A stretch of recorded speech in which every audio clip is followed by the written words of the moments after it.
Hello दोस्तों, नमस्कार। मैं इनकी शर्मा द सिलेक्शन क्लासेस में आपका हार्दिक स्वागत और अभिनंदन करता हूं। तो दोस्तों, मैं आपको पॉलिटिकल विषय पढ़ाऊंगा जिसमें हम संविधान के विषय में चर्चा करेंगे। और आप सब जानते हैं कि जितने भी वनडे एग्जामिनेशन होते हैं उसमें पॉलिटी का सेक्शन आता ही आता है। जीएस के पार्ट में पॉलिटी का सेक्शन आता है। उस पॉलिटी के सेक्शन में 3 से 4% हर एक एग्जाम में बनते ही बनते हैं।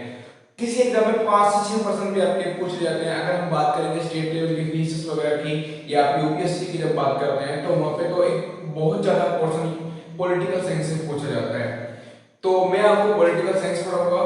वहां पे आपको सबसे पहले क्या क्या मिलेगा, सारा का सारा डिस्क्रिप्टिव क्लास मिलेगा, साथ में क्वेश्चन सेशन आपको मिलेगा और नोट्स मिलेंगे। आपको सारी चीजें अवेलेबल होगी। बस शर्त एक है कि आपको ज्यादा से ज्यादा पढ़ना है, नोट्स बनाने हैं और जो कोई डाउट भी आता है आपका वो पूछना है। क्लियर है? तो चलिए, सबसे पहले जब आप पढ़ते हैं कोई भी सब्जेक्ट तो सबसे पहले आपको पता होना चाहिए कि उस सब्जेक्ट का सिलेबस कितना पढ़ना है आपको। क्योंकि वो हम बात करेंगे पॉलिटिकल साइंस की तो आप काफी सारे मार्केट में बुक देखते हैं। अगर हम बात करें लक्ष्मीकांत की, डीडी बसु की, एमवी पाइली की और डिफरेंट डिफरेंट डोसेंट वगैरह की काफी सारी बुक्स आती हैं। लेकिन पढ़ना कितना है और कितना एग्जाम के लिए इंपॉर्टेंट है वो सबसे पहले आपको पता होनी चाहिए। तो सबसे पहले तो हम बात करते हैं कि हमारा पॉलिटी विषय होता क्या है। सब लोग अपना पहले सिलेबस की हम बात करेंगे। ठीक है, सिलेबस की हम बात करते हैं। तो सबसे पहले अगर हम बात करेंगे सिलेबस में तो हम सबसे पहले टॉपिक पढ़ेंगे अपना संविधान का निर्माण पढ़ेंगे।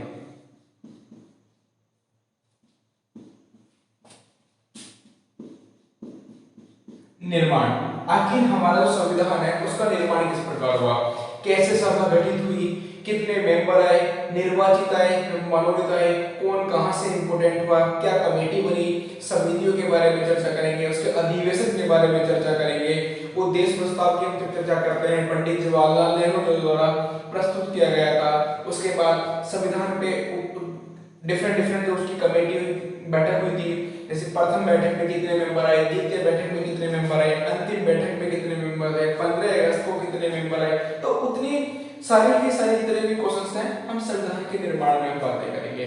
दूसरा जो इसका इंपॉर्टेंट पॉइंट चैप्टर आएगा वो आएगा संविधान की प्रस्तावना।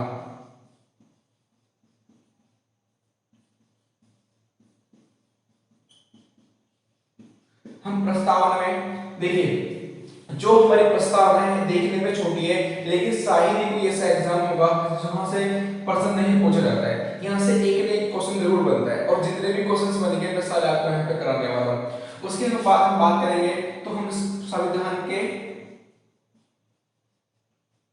भाग की हम चर्चा करेंगे, जिसमें आप अगर हम बात करें स्टार्टिंग में हमारे 22 भाग और 8 अनुसूचियां थी,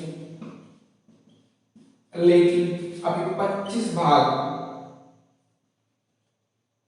करंट की हम बात कर रहे हैं। इसमें 395 आपके आर्टिकल थे, अनुच्छेद थे।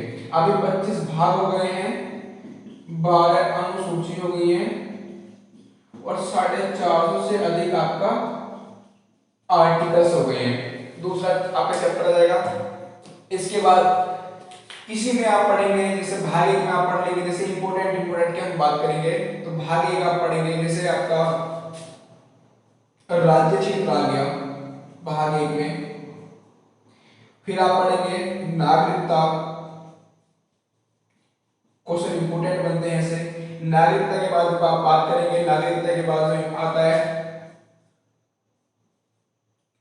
मूल कर्तव्य आपके आते हैं।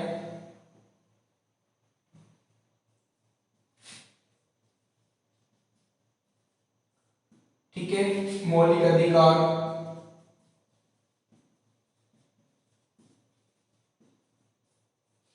उसके बाद आपका आता है इसी हम संविधान के भाग में हम चर्चा करें जो आपको इंपोर्टेंट पढ़ना है।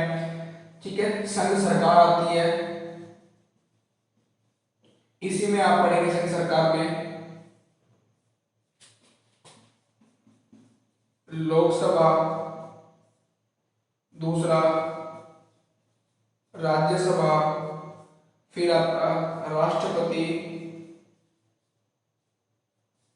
और इन तीनों को जो मिलाकर बनती है आपकी संसद बनती है, जो आपका आर्टिकल आता है 79 में। ठीक है, तो ये सब चीज आ गया। इसके बाद आप इसी में आगे चलेंगे तो आपका प्रधानमंत्री के बारे में आप पढ़ेंगे। ठीक है, प्रधानमंत्री हो गया, CAG हो गया, ठीक है, अटॉर्नी जनरल हो गया, इसे आप महाधिवक्ता बोलते हैं, महान्याय, अगर हम बात करेंगे राज्य की तो महाधिवक्ता, और अगर हम सेंट्रल गवर्नमेंट की बात करेंगे तो महान्याय वाले, अटॉर्नी जनरल ऑफ इंडिया, के कंट्रोलर ऑडिटर जनरल, इसको महालेखा परीक्षक भी बोलते हैं। इसमें आप ये पढ़ेंगे। उसके बाद हम बात करेंगे राज्य सरकार की। राज्य सरकार में आप इसे पढ़ेंगे मुख्यमंत्री। मुख्यमंत्री के बाद आप पढ़ेंगे जिसमें राज्य विधानमंडल, ये सब आपका राज्य विधानमंडल में आएगा। मुख्यमंत्री आ गया, आपका विधानसभा आ गया, और जहां पे आपका विधान परिषद है वो विधान परिषद की हम चर्चा करेंगे। ठीक है, ये सब हो गया। और आपका और क्या है सिलेबस में आपका, अगर हम बात करेंगे तो न्यायालय। न्यायालय में कौन कौन सी न्यायालय पढ़ेंगे आप? सुप्रीम कोर्ट, हाई कोर्ट और डिस्ट्रिक्ट कोर्ट, ये पढ़ेंगे।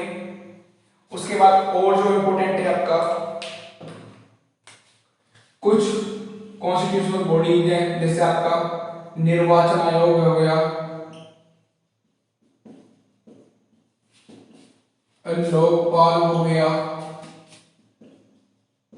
लोकायुक्त हो गया, यूपीएससी हो गया, यूपीएससी के बाद लोकपाल लोकायुक्त हो गया, यूपीएससी हो गया, सीवीसी हो गया, सेंट्रल विजिलेंस कमीशन हो गया, सेंट्रल विजिलेंस कमीशन, ठीक है, सीबीआई हो गया, ठीक है। और अगर हम बात करेंगे जैसे आपका और जितना भी इसमें आता है, आपका निर्वाचन क्षेत्र का हो गया, तो ये सब आप जल्दी से फटाफट नोट कर लो। इसके बाद आपको जो आता है जिसमें आप और इंपॉर्टेंट है यहाँ पे संविधान संशोधन हम पढ़ेंगे। संविधान संशोधन हो गए। संविधान संशोधन जो इंपॉर्टेंट है, हालांकि जितने हैं वो सारे तो नहीं पढ़े जाएंगे क्योंकि कुछ इंपॉर्टेंट आपको पढ़ने हैं, ठीक है, उसी के बारे में हम चर्चा करेंगे। तो ये सारा आपको अपने एग्जाम पॉइंट ऑफ व्यू से वन टाइम एग्जामिनेशन के हिसाब से ये सारा आपका सिलेबस कवर होता है, ठीक है। एक बार जल्दी से इसको फटाफट नोट कर लीजिए, फिर मैं इसको एक बार से थोड़ा सा आपको बता देता हूँ, ठीक है। और राज्य विधानमंडल के साथ साथ आप क्या पढ़ेंगे? राज्य केंद्र राज्य संबंध भी पढ़ेंगे। ये बहुत ज्यादा इंपॉर्टेंट आपका जब आता है केंद्र राज्य संबंध। और ये जो राष्ट्रपति टॉपिक है, जब आप आपातकाल पढ़ेंगे, आपातकाल हम राष्ट्रपति के साथ में पढ़ेंगे। और जो आपका आता है वित्त आयोग, ये सब इसमें आ जाएंगे ईडीसी में। वित्त आयोग हो गया, प्लानिंग कमीशन, योजना आयोग जो था आपका, ठीक है। और जितने भी आपके स्टेट गवर्नमेंट की अगर हम बात करेंगे, महाधिवक्ता। तो एक बार जल्दी से आपको सारा सिलेबस एक बार कंप्लीट कर देता हूं। देखो, सबसे पहले हम पढ़ेंगे अपना संविधान का निर्माण। अच्छा, कुछ लोग जो है सबसे पहले क्या कराते हैं कि संविधान का निर्माण कैसे हुआ, हिस्टोरिकल बैकग्राउंड। हम हिस्टोरिकल बैकग्राउंड को आधुनिक भारत के इतिहास में पढ़ते हैं। जब आप इतिहास की बात करते हैं तो इतिहास को हम 3 पार्टों में बांटते हैं, तो वही जो आधुनिक भारत का इतिहास है उसी में हम हिस्टोरिकल बैकग्राउंड को कवर कर लेते हैं, क्योंकि जितने भी एक्ट आए यहाँ पे वो सारे एक्ट हम उसी में पढ़ते हैं। और हम 2 जगह नहीं पढ़ करके एक ही जगह पढ़ेंगे, तो जो उसका हिस्टोरिकल बैकग्राउंड है कॉन्स्टिट्यूशन का, वो सारा हम पढ़ते हैं आधुनिक भारत के इतिहास में। लेकिन अगर हम बात करेंगे संविधान का निर्माण की, हम तो संविधान के निर्माण की संविधान सभा की बात करेंगे कि उसका अध्यक्ष वगैरह जितना भी कमेटीज का वो रहा सब है। दूसरा, संविधान की प्रस्तावना बहुत इंपोर्टेंट है। संविधान के 22 भाग हैं, जिसमें सब इंपोर्टेंट ये सब चीजें पढ़ेंगे। राज्य क्षेत्र पढ़ेंगे, नागरिकता, मौलिक अधिकार, मूल कर्तव्य आपका। उसके बाद जो आपका आता है संघ सरकार में, लोकसभा, राज्यसभा, राष्ट्रपति, प्रधानमंत्री, कैग, ऑडिटर जनरल, ठीक है, वित्त आयोग वगैरह जितने भी आपके कॉन्स्टिट्यूशनल नॉन कॉन्स्टिट्यूशनल बॉडी आती है वो सब पढ़ेंगे। उसके बाद आपका राजभाषा आयोग पढ़ेंगे, लोकपाल, लोकसभा, लोकायुक्त पढ़ेंगे। जितना भी आपका सिलेबस है एक एक मैंने आपको लिख दिया है, सारा नोट करके लिखना है, पेपर पे बना लेना है, चैप्टर वाइज चलेंगे, एक एक करके पूरा करेंगे, ठीक है। सारा का सारा इंपॉर्टेंट, आप किसी भी एग्जाम में उठा के देख लेना, क्वेश्चन आते जाते हैं, ठीक है। तो सबसे पहले छोटा सा एक इंट्रोडक्शन मैं आपको दे देता हूँ आज की क्लास का, कि हमारा जो हम पढ़ते हैं क्या, ये हो गया ना कॉन्स्टिट्यूशन, पॉलिटिकल साइंस। तो पॉलिटिकल साइंस में हमें क्या पढ़ना है, सिलेबस तो आपको मिल गया है, लेकिन सबसे पहले एक कॉमन सी डेफिनेशन अगर आपसे पूछे व्हाट इज द कॉन्स्टिट्यूशन और इसकी जरूरत क्यों पड़ी हमें, आखिर संविधान होता क्या है, इसकी जरूरत क्यों पड़ी, क्या बिना संविधान के शासन व्यवस्था चलाई जा सकती है या नहीं। प्रश्न बनते हैं, अच्छे अच्छे प्रश्न पूछते हैं विद्यार्थी, तो आप सब अपना प्रश्न पूछ सकते हैं, जिसके मन में जो प्रश्न आए उठपुटा कैसा भी फटफिटा किसी प्रकार का प्रश्न पूछे, कमेंट बॉक्स में लिखें। फेसबुक पेज है हमारा 10 लक्ष्य क्लास के नाम से, वहां पे आप सेंड कर सकते हैं, ठीक है, आपके लिए सारे प्लेटफॉर्म अवेलेबल है। चलिए हम पढ़ रहे हैं भारत की राज्य व्यवस्था, और इसके अंतर्गत हम पढ़ते हैं अपना भारत का संविधान।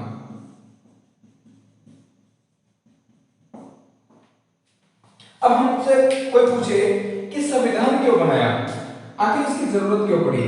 देखिए हम बात करें भारत के राज्य व्यवस्था, यानी कि भारत के शासन हमको चलाना है। अब किसी भी देश का जब आप शासन चलाएंगे तो वहां पे आपको कुछ लॉ बनाने पड़ेंगे, क्यों, क्योंकि वहां पे डिवीजन होता है, कैटेगरी वाइज डिवीजन है, किसी को कुछ अधिकार है, किसी का कुछ काम है, किसी का कुछ काम है। मान लीजिए कृषक है वो खेती करेगा, व्यापारिक वर्ग है व्यापार करेगा, सेना वर्ग है देश की रक्षा करेगा, पॉलिटिशियंस है वो अपनी शासन व्यवस्था चलेंगे, न्यायालय है, जुडिशरी सिस्टम है वो आपका क्या है, वो न्याय बना के रखेगा, समानता रखेगा सब में। तो किसी भी देश की शासन व्यवस्था चलाने के लिए हमें एक कानून की आवश्यकता हुई। जब हमें कानून की आवश्यकता हुई तो उस कानून को बनाने के लिए हमने सोचा कि इस कानून को याद तो रखा जा नहीं सकता, क्योंकि इतने सारे कानून हैं। आप देखिए जैसे जैसे रिक्वायरमेंट बढ़ती जा रही है उसी प्रकार हमारे संविधान में संशोधन बढ़ते जा रहे हैं। पहले 395 आर्टिकल थे, अब 450 से ज्यादा आर्टिकल है। पहले 22 भाग हुआ करते थे, 25 भाग है। 8 अनुसूची थी, 12 हो गई है। तो मतलब जैसे जैसे पॉपुलेशन बढ़ती जा रही है, देश विकसित की तरफ बढ़ता जा रहा है, उसी प्रकार हमारी जो व्यवस्था है उसमें बदलाव आते जा रहे हैं। जैसे जरूरत पड़ी, ठीक है, उसी प्रकार हमारे कानूनी व्यवस्था की जरूरत पड़ी। जब हमें कानूनी व्यवस्था की जरूरत पड़ी तो इतने सारे कानून को हम याद तो रख नहीं सकते, तो हमने क्या करा, एक दस्तावेज बनाया, एक दस्तावेज बनाया और उस दस्तावेज में अपने सारे कानून को हमने लिख दिया गया, लिपिबद्ध कर दिया गया।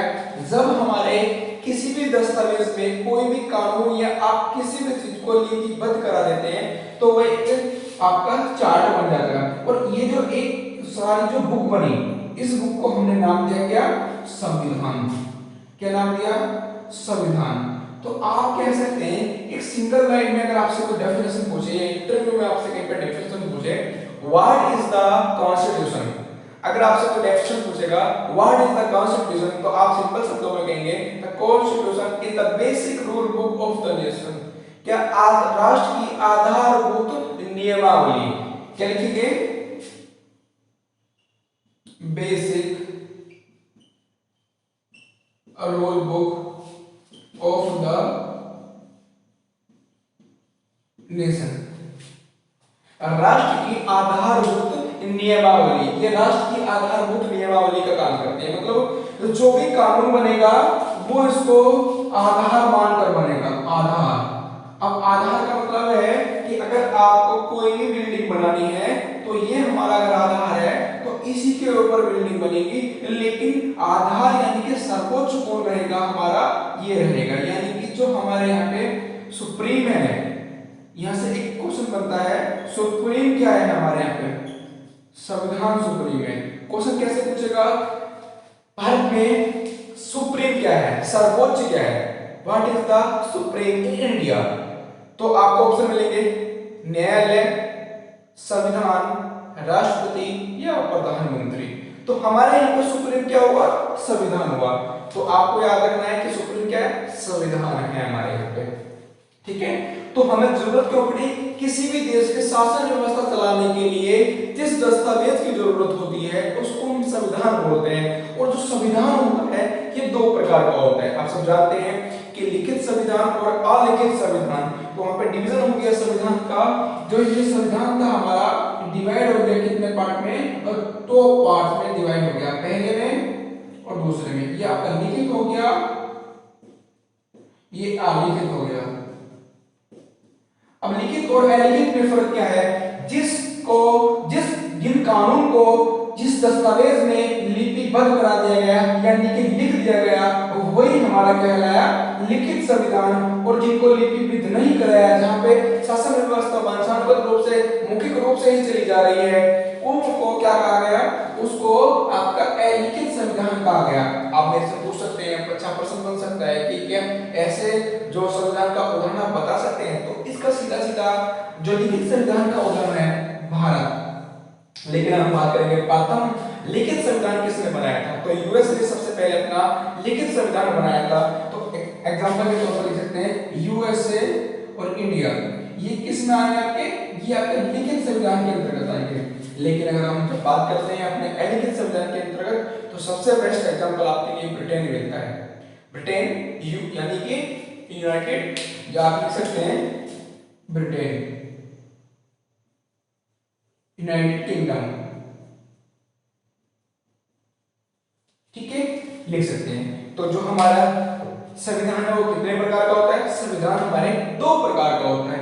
कौन कौन सा आपका हो गया, लिखित और अलिखित हो गया। आप अगर आपसे पूछे, यहाँ पे 2-3 प्रश्न आपसे पूछेगा, पहला कि हमारा संविधान क्या होता है, तो आप सिंपल ये बोल देंगे basic rule book of the nation, Hindi में भी लिख देता हूं, राष्ट्र की आधारभूत नियमावली, ठीक है। ओके भैया, दूसरा प्रश्न पूछेगा कि भारत में सर्वोच्च क्या है, तो सर्वोच्च हमारा संविधान है। तीसरा, संविधान कितने प्रकार में विभाजित होता है, तो संविधान जो हमारा दो प्रकार में होता है, लिखित में और अलिखित में, दोनों मैंने आपको बता दिया है, ठीक है। तो जो अब हमारा अपना बिल्कुल फर्स्ट चैप्टर चलेगा जिसमें हम पढ़ेंगे अपना संविधान सभा। क्या रहेगा हमारा, संविधान सभा। तो आप सब लोग पढ़कर आएंगे, अगले जो क्लास होगी उसमें हम अपना संविधान सभा के बारे में चर्चा करेंगे। मैं आपको बता देता हूँ थोड़ी सी बातें, इस संविधान सभा के बारे में चर्चा करेंगे। 2-3 क्लास होगी इसकी, बड़ी लंबी क्लास चलेगी, 3 भी हो सकते हैं, 4 क्लास भी हो सकती हैं, 2 भी हो सकती हैं, बड़ी बड़ी मैं देखूंगा उस हिसाब से। तीसरा, एक आपका एमसीक्यू का क्लास होगा, इसमें क्वेश्चन सेशन होगा, ठीक है। तो इससे जितने भी आपके प्रश्न बनते हैं वो सारे मैं कवर करा दूंगा। लेकिन आपको इसके बारे में थोड़ा सा पढ़ के आना है कि संविधान सभा गठित कैसे हुई, क्या प्रस्ताव रखे गए हमारे लोगों के सामने, यानी कि उस समय जो कांग्रेस के लोग हुआ करते थे, इंडियन नेशनल कांग्रेस गठित हो चुकी थी 1885 में, एओयू के द्वारा पहले अध्यक्ष बनाए गए, डब्ल्यूसी बनर्जी के पहले अध्यक्ष बने, एओयू ने की संरचना की थी कांग्रेस की। तो उस पे जो सामने संशोधन रखे गए, यानी कि कौन कौन से प्रस्ताव आए, 1842 का आया, 1846 का प्रस्ताव आया, आप सब जानते हैं, कैबिनेट मिशन आया, फिर ठीक है, ये सब चीजें जो हमें अपना संविधान सभा के अंतर्गत हम बातें करेंगे। तो जो आपको पढ़ के आना है संविधान सभा के बारे में पढ़ के आना है, तो अगली क्लास में संविधान सभा के बारे में होगी, सिलेबस सारा नोट कर लेना, एक एक करके अपने सिलेबस को देखेंगे।